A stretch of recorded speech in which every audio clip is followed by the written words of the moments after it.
Sky Ranger over the aftermath of a pretty scary crash in Waltham this morning. A school bus full of kids collided with a van, and you can see that van flipped onto its side. NBC 10's Malcolm Johnson live in Waltham. Malcolm, I imagine the kids must have been pretty frightened.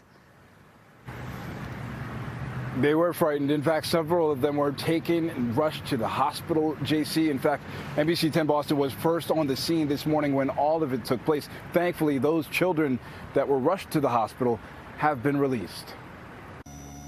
Everybody started crying. A normal morning for students took a turn for the worse in Waltham Friday after a school bus struck this van on Lexington Street. I was sitting, right, and then he braked, and then I went in front, and then I got hurt in my head. Camilla Lemos was a student on the bus. There were 37 people, including the students on the bus, and 2 vehicles that were involved.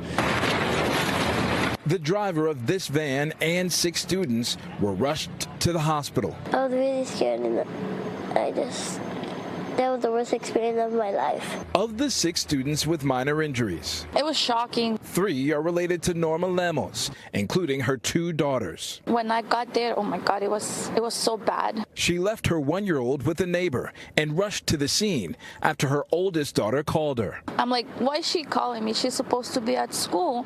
And then she's like, Mom, the bus crashed and my sister, it's hurt. First responders were on scene as she anxiously arrived. Crews did an unbelievable job here this morning. It could have been a lot worse. And her daughters were soon released from the hospital after a frightening Friday morning. I feel a little better, but it's just so scary. A scary situation for all involved, but thankfully those young children have been released from the hospital. And tonight, investigators are still looking into what caused this accident. We're live tonight reporting in Waltham. I'm Malcolm Johnson, NBC 10 Boston.